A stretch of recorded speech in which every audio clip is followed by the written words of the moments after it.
Welcome, everyone, to the 2022 State of the Town, and I do appreciate you coming out. So it's been a year now since I stood before you virtually and talked about the immense challenges this town had faced in what was truly a most difficult year, and how, with your help, we rose to meet those challenges together. We talked about difficulties that affected us all, no matter who we were, where we lived, whether it was Bayshore, Brentwood, Bayport, or anywhere in between, whether young or old, student, senior, business owner, employee, parent, or grandparent. We talked about quarantine, lockdown, and recovery, community, teamwork, and partnerships. We talked about the triumphs we achieved together despite challenges and despite difficulties. Because it was together that we forged ahead, with will when we were tired, with hope when we were dark, with confidence when hope wavered, and with each other when our individual confidence just wasn't enough. And we did these things not because COVID didn't make it difficult. We did this because this is precisely what our commitment to our residents and to each other demanded. Action despite adversity, duty despite difficulties. We talked about promises. First, our promise to sound fiscal responsibility, pandemic or not, to tighten budgets and make sure that every taxpayer dollar spent was done with the utmost scrutiny. Well, we've met that promise. Our 2022 operating budget delivers a modest town tax decrease to the average assessed home, does not cut any services, staff, or programs. It remains tax cap compliant. We are not piercing the tax cap. On the promise to seek out new opportunities to help assist those undergoing financial hardship as a result of the pandemic, we've achieved that as well. This past summer, our Town of Islip Community Development Agency initiated the Emergency Rental Assistance Program. We dispersed over $1.6 million to households in jeopardy of eviction, residents who were just trying to get by under circumstances unfairly thrust upon them.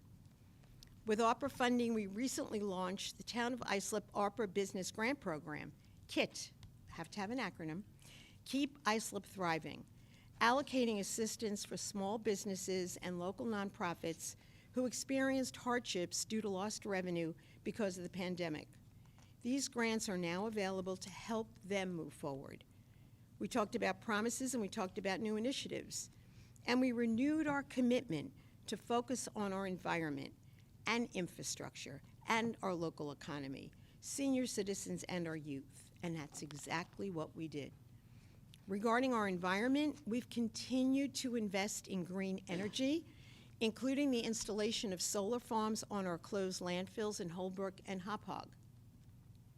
In 2020, the town became NYSERDA Clean Energy Certified and achieved Climate Smart Community designation through the New York State DEC.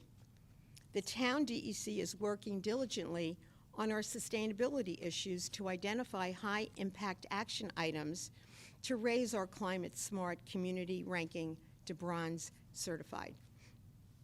With regards to infrastructure, we opened the much-anticipated Roberto Clemente Spray Park in Brentwood, unveiled the new centrally located animal shelter and Adopt-a-Pet Center in Central Islip, and completed more than $500,000 in park improvements across our hamlets, including playground equipment accessible for all abilities. And I'm proud to announce that through the not-for-profit Town of Islip Parks Foundation, preliminary work has begun on its first-of-a-kind sensory garden at Brookwood Hall, which will cater to people with visual and hearing impairments, Alzheimer's or dementia, those who are developmentally disabled or on the autism spectrum, and for our seniors as well as veterans, allowing all to enjoy nature in an environment crafted for their individual needs. Regarding the local economy, our Division of Economic Development induced projects representing $212 million in capital investments, enabling the retention of over 1,100 jobs and the creation of nearly 400 new jobs. For our seniors, our Division of Senior Citizen Affairs continued to safely provide basic household services to our seniors, including in-home meal delivery, sometimes providing the only social interaction for many of our seniors. And for the youth of our town, our Youth Bureau served approximately 7,000 through their innovative programs during a time of ever-increasing challenges for our children. Through the incredible work of this town, its residents, our town board members, and our dedicated commissioners, department heads, and their teams, we've pulled together, and you know how many feet apart, despite the challenges of a most difficult year, and worked to restore not necessarily normalcy, but a much-needed optimism for the future of our town and for the people for whom all of this is all about, an informed optimism for a smarter path forward. And we did these things not alone, but together, not as isolated groups, but collectively as a community, not as an assortment of districts, hamlets, or villages, but as one town, one Islip. Recently, I was given the opportunity to participate with a gathering of mayors and leaders from around the world in the Bloomberg-Harvard City Leadership Initiative. Among the many lessons and takeaways from that conference, one overall lesson stands out. At every level of governance, from Hawaii to Nashville, from Colombia to Canada, we all face the same challenges. We all share the same concerns. On the national level, right down to the state, county, city, town, and district, right down to the individual, we are unified in our hopes, our concerns, but most importantly, in our determination and will to forge ahead for a better tomorrow for each other, our children, and their children, a determination to build a better tomorrow. Truly, however different we may appear to be, whatever arbitrary differences might exist, we are all united in this effort. To that end, we have reformed the town's anti-bias task force to become the Town of Islip Unity Council, dedicated and committed to inclusion, diversity, equity, and accessibility, or another acronym idea. We have members of the Unity Council here today. I'd ask you to please stand. Mary, Mary, Mary. Mary Ann. Hassan, did I see Hassan? Yes, thank you. So to that end, the Unity Council, comprised of those that reflect the incredible diversity of our town, has hit the ground running and will be bringing meaningful programs forward, including the town's Student Ambassador Program, so stay tuned. The word unity is key. In 2021, the town resolved a lawsuit that resulted in the creation of 4 separate councilmanic districts. 4 districts, but still one Islip. While this signifies a change in how town board members are elected, my role as a supervisor remains the same. I always have and always will continue to represent all of our residents in the town of Islip. Our town board members, who are now elected by the residents in a specific councilmanic district, will always work with the best interests of the town in mind as a whole. I firmly believe that, and I am confident that each of our town board members shares that belief. We are one town, unified, and this administration is steadfast in its commitment to represent the interests of all residents in each and every one of our hamlets. It's our partnerships and relationships with our residents, our community groups and stakeholders that we treasure, and sets us apart as one of the best towns in the entire state. For the first time in the town of Islip's 339-year history, we are working differently, but collectively, always collectively, and always for the greater good of each and every person who calls Islip their home. I'd like to take this opportunity to thank my partners on the Islip Town Board, who together work very hard to serve all our residents.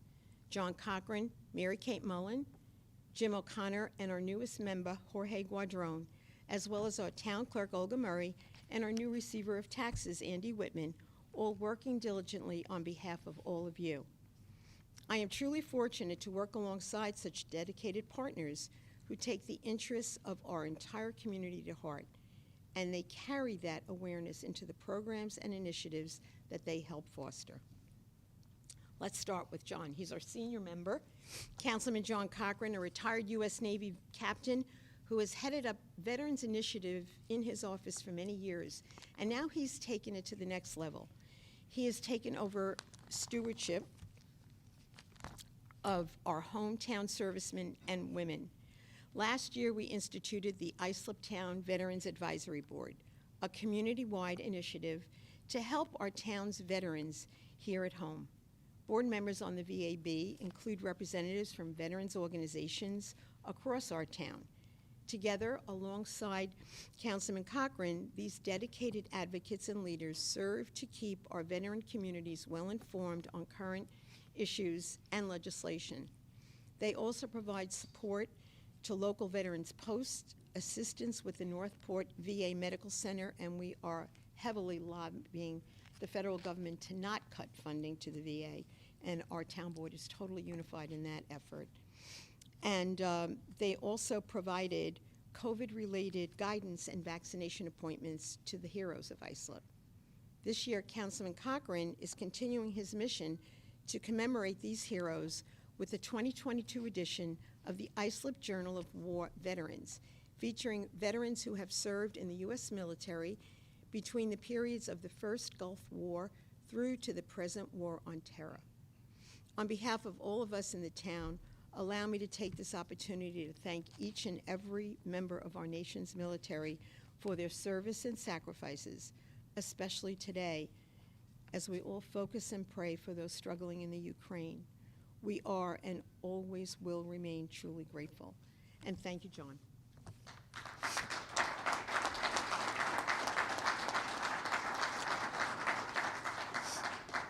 Of course, wars are fought on many fronts. As the world continues to fight the COVID-19 pandemic, let us not forget the other war right here at home, the war on drugs and the drug epidemic. Recent data estimates drug overdose deaths have tragically risen above 100,000 annually, an increase of 28.5% over the previous year. These numbers are appalling, alarming, and should serve as a reminder that we as a community must do better in raising awareness of substance abuse and encouraging and supporting those in recovery. And I'm happy to report our Suffolk DA, Ray Tierney, has made that one of the hallmarks of initiatives moving forward in his tenure as the DA. On the front of this epidemic, Councilwoman Mary Kate Mullen is dedicated in her role as Town Board Liaison to the Drug Abuse Awareness Task Force. Her past experience as a Senior Assistant District Attorney in the Suffolk DA's Narcotics Bureau is helping us drive education and awareness of substance abuse disorders to our town and schools. This issue has taken on even greater significance as substance abuse levels continue to rise. Many will remember our month-long Islip Goes Purple initiative last September during National Recovery Month. This initiative started in Maryland and is designed to unite all under the banner of recovery and awareness. We started it in Islip 2 years ago and have helped encouraging other towns to adopt it. I echo the Councilwoman's and indeed all of our sentiments when I ask you to please keep this issue and the call to recovery in the forefront, not just in September, but year-round. For more information, including resources and materials regarding abuse disorders, you can contact Councilwoman Mullen or visit islipgoespurple.com. This is a fight that does not quit, and neither will we. Thank you so much, Mary Kate.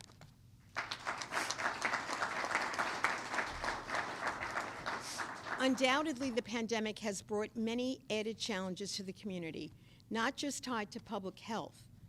Impacts have been felt far and wide, including to those with disabilities.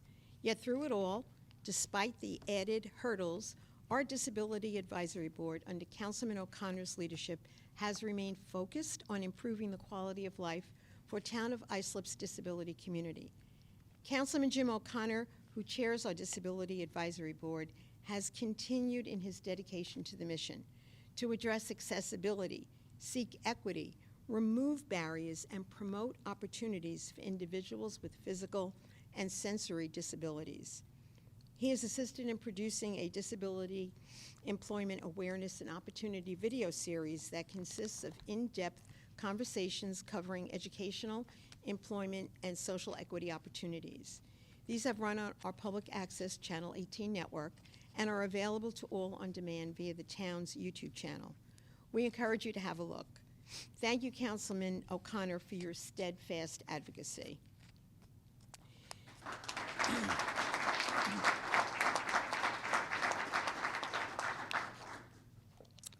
You know, the entire town board works diligently to enrich the lives of all who call Islip their home. And I'd like to once again extend a very warm welcome to Councilman Jorge Guadron. Councilman Guadron's story is truly a story of the American dream. Born in El Salvador, the councilman came to the United States as a teenager in 1980 with his mother and siblings fleeing political violence. He has worked hard over the years to establish himself as a successful businessman, one who cares deeply about the civic life of the community and remains committed to improve the quality of life for Islip residents. Councilman Guadron was elected in November of 21, representing District 1 and the communities of North Bayshore, Brentwood, and Central Islip.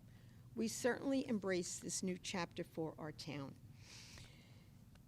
The entire town board and I will continue to work as we always have together with understanding and unity in our purpose to build the best town for all who call Islip their home and from whom we are entrusted with the honor of representing and serving. Thank you, Thank you, Councilman.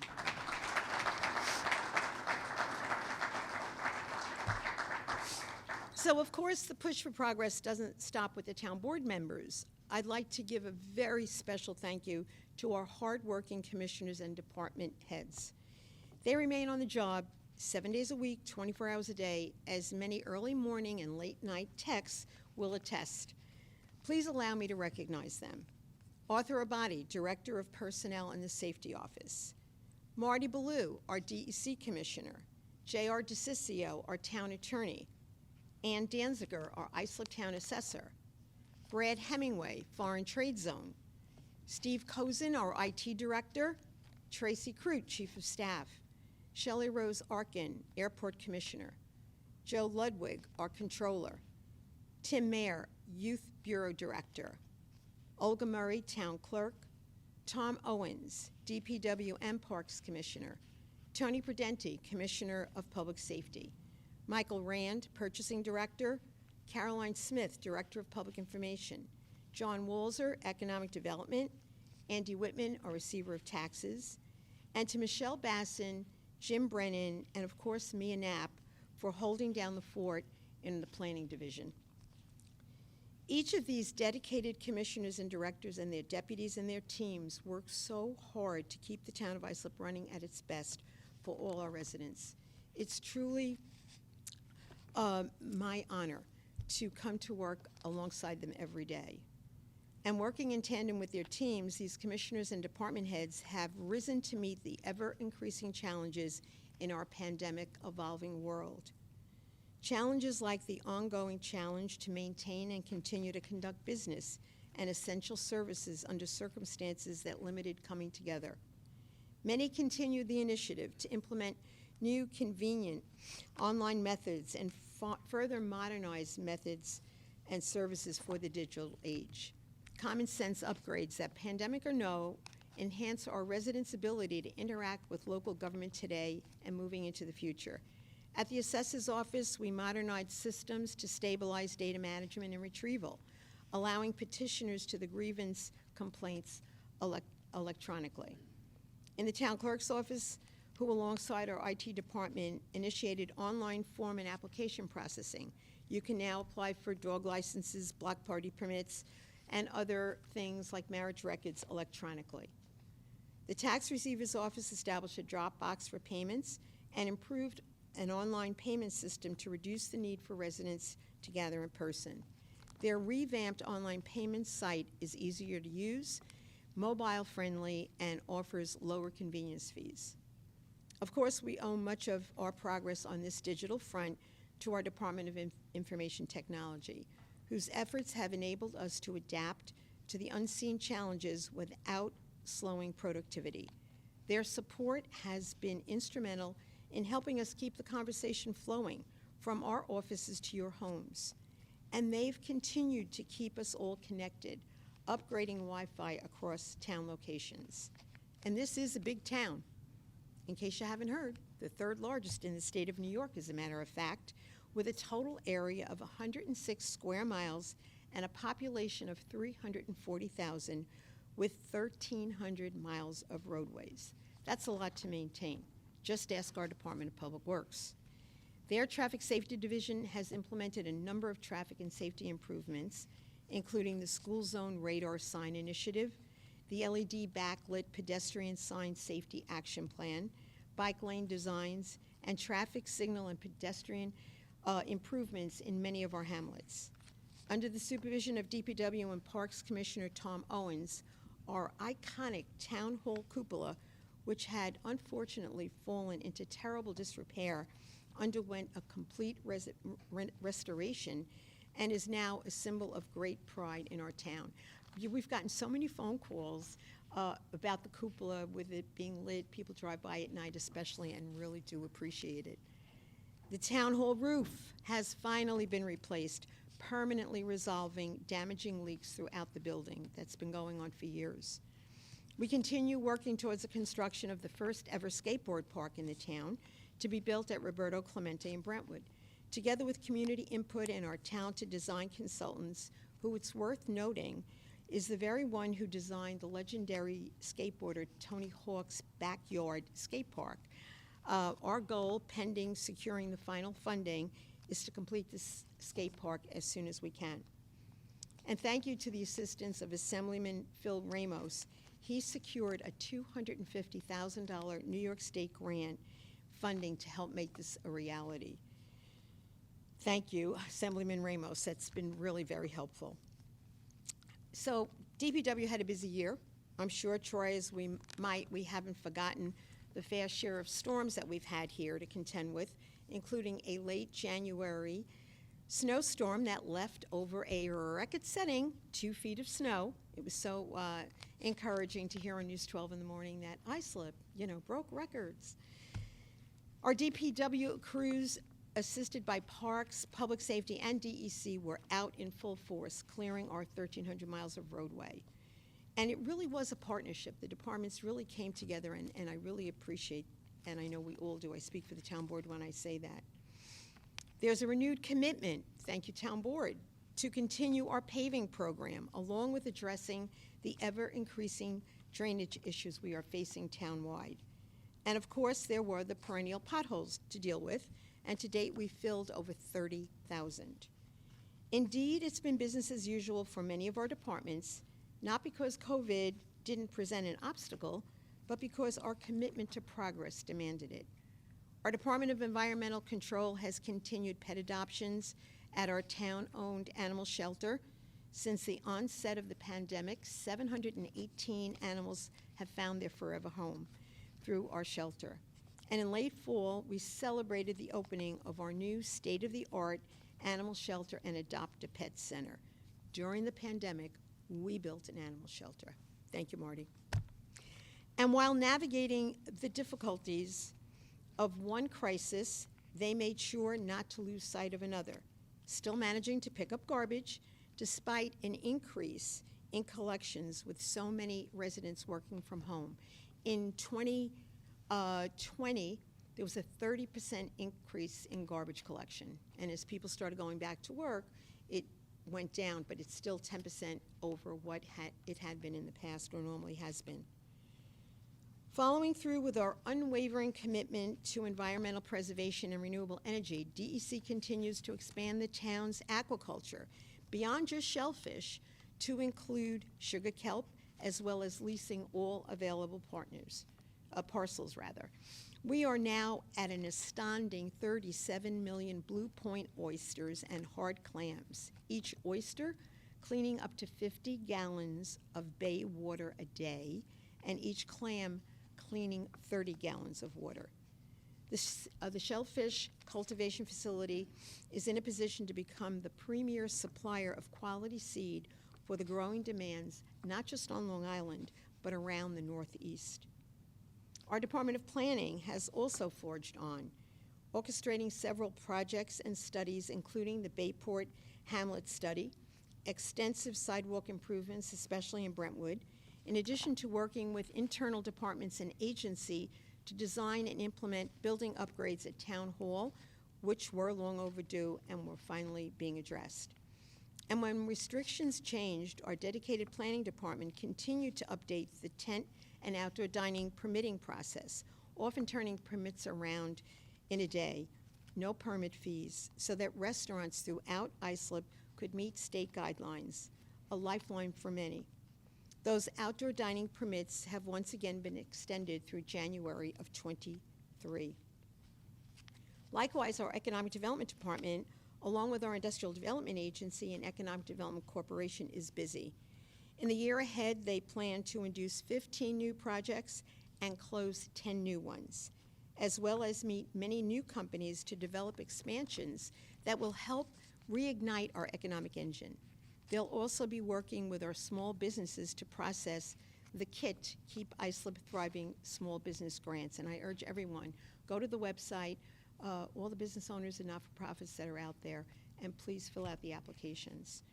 Crucial to our towns and indeed all Long Island's economy, our very own Long Island MacArthur Airport faced down a year of challenges.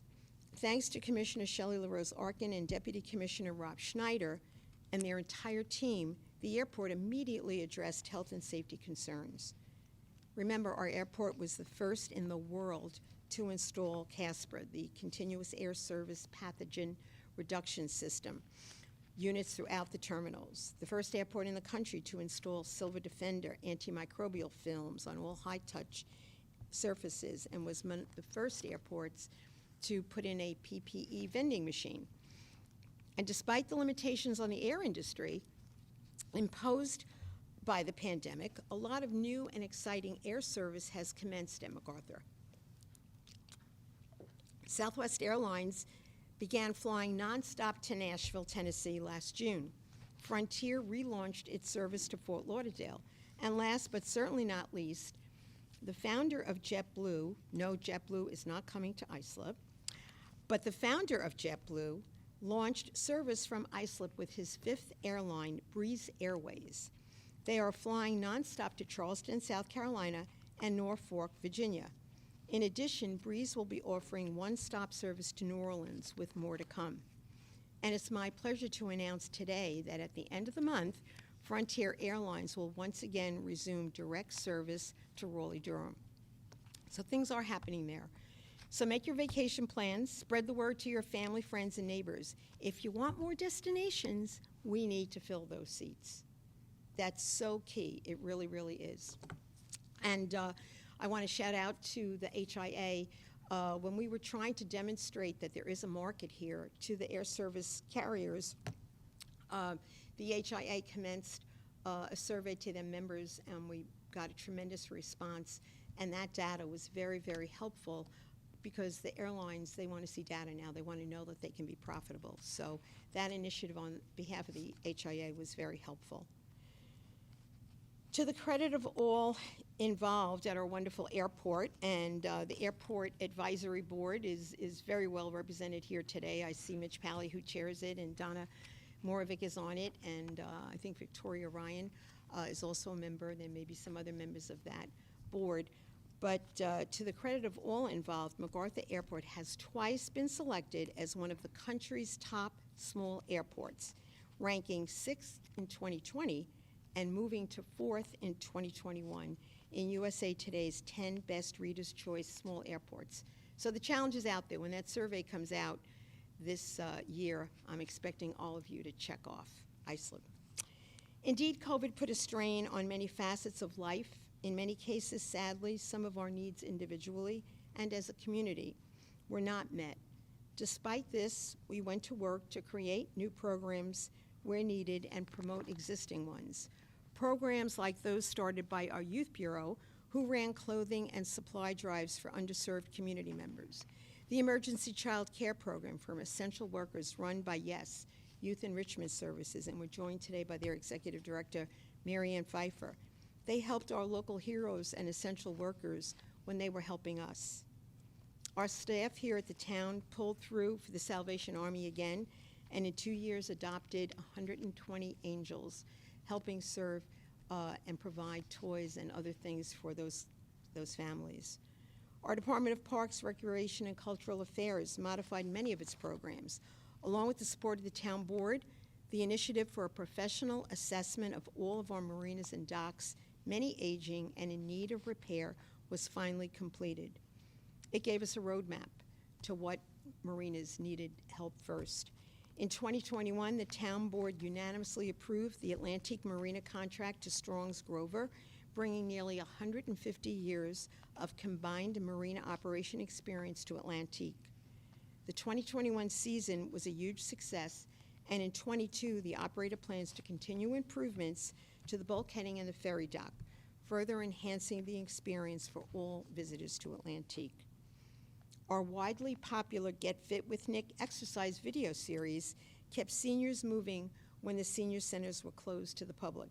And I have to thank Nick. You know, when the centers closed, the seniors love exercising with Nick. He's kind of handsome. The ladies love him. I asked him if he would consider doing a video. So we did. And fortunately, Nick has since returned to in-person fitness classes at most of our centers town-wide. But many residents have reported that they enjoy their Get Fit with Nick video so much that they bring it with them when they're out of town. The Senior Center meal program served homebound seniors throughout the pandemic, and thanks to funding through our Islip Community Development Agency, we were able to purchase a new refrigerated van to aid the meal delivery efforts. We recently launched grab-and-go meals at the Joyce Fitzpatrick Senior Center, and will be expanding to other locations. Thank you, Carol. New electronic and very popular bingo boards have finally been installed at 3 of our centers, with more coming to Central Islip and Ronkonkoma. Art instruction has resumed for our seniors, and we look forward to once again dancing and dining with our friends at the annual Senior Fall Ball. When the pandemic kept us away from each other, Parks reimagined and expanded our free summer movie nights. In partnership with Catholic Health's Good Samaritan Hospital, we brought back the drive-in movie experience, giving a moment of respite to our town's children and families. This will be continuing again this summer. It is so popular. And during the holiday season, our dedicated and talented crews lined the grounds of Brookwood Hall with a dazzling display of lights enjoyed from the safety and warmth of their vehicles. And we're hoping that this holiday season will actually be having a Christmas village like they have in Europe. So they're busy. They're very busy. Of course, protecting the safety of our residents is always a top priority. And here in the town of Islip, we are fortunate to have a public safety division that receives and dispatches constituent complaints 24 hours a day, 7 days a week, 365 days a year, with our park rangers. Good to see you here today. Fire marshals, harbor patrol, town code investigators, building inspectors, DPW personnel, animal control officers, and an emergency hazmat unit. This division also closely monitors closed circuit security cameras and town-wide alarm systems, and shares information and works with other public safety agencies to keep our residents safe year-round. And that kind of monitoring was very helpful in delivering a positive resolution to finding out about the murders that took place with the gangs. So we work very closely with the other public safety agencies. We're mindful of the quality of life of all of our 340,000 residents in our town and the importance of maintaining their home values. And that is why we are steadfast in ridding our hamlets of blighted properties which bring home values down, attract illegal drug activity, and other errant behavior. And the town attorney's office has really been steadfast in their commitment to this program. We received a grant from the state, and every month, consistently, the town board unanimously supports all of these cleanup and board up and, in some instances, demo resolutions to rid our town of some of these tragic eyesores. Our Public Safety Division is fortunate to have the skills and resources to conduct its own in-house Peace Officer Training Academy, and I think we're probably the only town on the island that does so. To date, the town of Islip has successfully graduated a total of 37 peace officers, and just recently we had a class that graduated 4 park ranger recruits from Islip Town and 1 recruit from Smithtown. Other towns have reached out to us, and we've been able to assist them. All of our departments, every division has been hard at work despite the limitations of the lingering pandemic, seeing each challenge as an opportunity, seeing each trial as a chance to triumph. And 2021 was a year of many trials, but I hope you will see that in many ways, it was also a year when we did triumph. When life changed, so did we. When you were forced to adapt, we adapted alongside of you. And in step together, one Islip, we persevered. Of course, while the vigilance and dedication of our departments and their staff have helped forge a path forward over new terrain, there is still much work to be done. The changes that put upon our lives have left profound impacts. There is no denying that more change is coming, and with change, it brings new challenges. At the town level, our administration remains committed to ensuring that each and every taxpayer dollar spent is done with strong fiscal responsibility and transparency. Our enviable AAA bond rating that we were able to secure in early 16 and has been reaffirmed 6 times goes a long way in helping us do just that. Because the march on progress must go on, we are determined to come back stronger and with smarter initiatives and projects. Take, for example, the Belmont at Eastview in central Islip. It's an 80-plus acre parcel that's been tax exempt for many years. Formerly the Central Islip Psychiatric Center and then the New York Institute of Technology on Carlton Avenue, the town approved a 354-unit apartment complex that will include a community center and many, many amenities on an 87-acre tract. And it's just a stone's throw from the Long Island Ducks ballpark and the brand new soccer facility. These Gothic historic structures, one being dubbed the Harry Potter building, are being refurbished, keeping the project green, eliminating emissions and the unnecessary truck traffic that normally comes with major demolition. We're talking about 13 buildings, each and every building going to be reused. The town of Islip continues to attract new businesses while working with existing companies and organizations to foster growth and thriving development. The 10-acre site, formerly Toro College in Bayshore, is being transformed into a true transit-oriented development and will offer a vibrant, walkable community where our young workforce and empty nesters will want to live. The development also means added construction jobs and longer-term permanent jobs that will ultimately, this 300,000 square foot modernization project actually,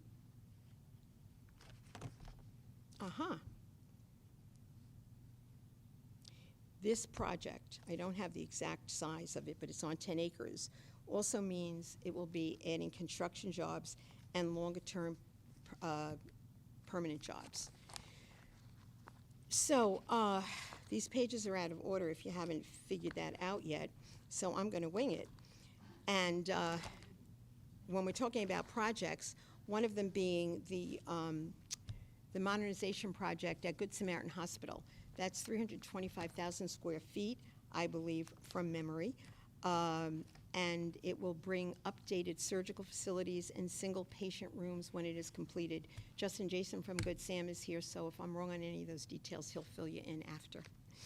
Likewise, South Shore University Hospital, Donna Morovic, their CEO, is here, was approved for a 215,000 square foot expansion along with a 1,000-stall parking structure with investments totaling over $500 million, modernizing healthcare service at the facility. You know, these kinds of projects show that we are a vibrant town, that there is room for growth. And, we've gotten a lot of support from the private community, and I see Mitch Pally here from Libby, Long Island Builders Institute. Mitch has been very instrumental serving on our Airport Advisory Board, along with our Business Advisory Board. John Corrado is here too, who serves on that board. But this kind of development engenders interest in other development, and recently there's been interest in a development project at our airport that potentially could generate a $2.4 billion investment in a mixed-use private development that could enhance our island's intellectual corridor of research, engineering, education, and technology. Midway Crossing is what it is dubbed right now, and it would be a joint initiative with the county, private developers, and the town and the airport. Through all of these projects, we continue to encourage close partnerships among developers, the community, and town officials in order to learn from each other, build support, and foster engagement for the betterment of our communities. And these partnerships certainly extend to other levels of government, and I'm delighted to see representative from the state, our Senator Phil Boyle. So often we reach out to other levels of government, whether it be the state or to our federal partners in Congress, Congressman Andrew Garbarino, who just called and was not able to join us. But you need to get along with everyone. You need to work together with everyone. And they have really been exemplary partners. We really do value these partnerships, and we work with an incredible team at the town of Islip. This is true because our incredible residents have accepted the challenge to step up and be part of that team. You've partnered with us in so many ways to make the town better. So many volunteers who serve our residents each and every day on our boards, our planning board, appeals board, assessment review, ITech, plumbing, different commissioners, local fire departments, so many volunteers who serve us so very, very well. Ambulance companies, chambers of commerce, cultural and civic groups, veterans organizations, beautification and historical societies, neighborhood watch groups, PTA, sports league, the Parks Foundation. The list goes on, and I really, really wish I could name each and every one of you, but you know how much we all thank you for your service and really enjoy working alongside of you. And it's these partnerships with our residents, with grassroots organizations, and our communities, and our school that unites us. And together, united, we improve. Our Community Development Agency recently announced the reopening of the Emergency Rental Assistance Program with $9.98 million available to our residents to help pay overdue rent and utility costs. Applications are being accepted until all funds have been exhausted. Residents and landlords can apply at islipcda.org. Assistance was also made available to homeowners through the CDA's Emergency Mortgage Assistance Program. It was recently relaunched and will be accepting applications until June 1st, with $2 million to distribute to across the town to approved mortgage holders. They can apply by going to that islipcda.org. And we want to thank our partners at the CDA, Jay Bowers, Julie McGibbon, their team, and the dedicated volunteers, the CDA board. I see Debbie Pfeiffer here, Debbie Kavanaugh, who is here. They have really volunteered unbelievably, as all of the groups have. This pandemic has taken much, but we continue to look for ways to explore new partnerships and identify new opportunities to prevent it from taking any more. There is no doubt that we are much better off today than we were this time last year. However, slower than you and I would have hoped. There have been setbacks, new variants, new challenges. The path forward has been frustrating at times, to say the least, but we must continue to be steadfast and remain vigilant in order to see one another through. Together as one, acting on our mutual goals for the betterment of this town, we can define what tomorrow will look like. You know, you've heard a lot about the new normal. There is no new normal. Normal is a baseline, a status quo, but we will not accept the limitations and hardships that has been thrust upon us as just normal.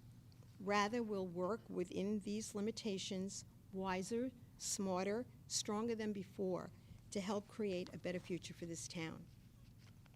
Together, we've embraced change, and together faced those new challenges that change always brings. But with change comes opportunity, and together we possess the wisdom and strength to make the most of each one.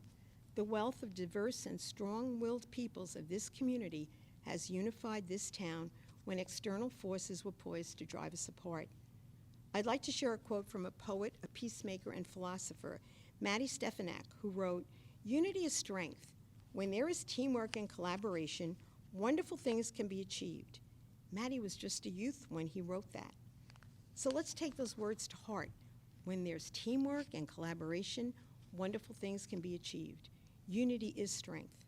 Today, I ask all of you to join with us as we recommit our promise, one unified Islip, to focus on all of our shared interests, on all of our residents, especially our youth, for they are our future. And sometimes, like Maddie, the holders of the wisdom that keeps us going. Since March 1st of 2015, I have been truly honored to be the supervisor of our great town. And once again, I thank you for trusting in me as we've worked over these past challenging years to achieve wonderful things. With the teamwork of my fellow town board members, the hard work of our caring commissioners and their teams, and with the collaboration and support of our town residents, we will continue to make great strides forward for our great, unified, and strong town of Islip. Please all be safe. May God continue to bless our town, our great country, and bring peace worldwide. Thank you so much.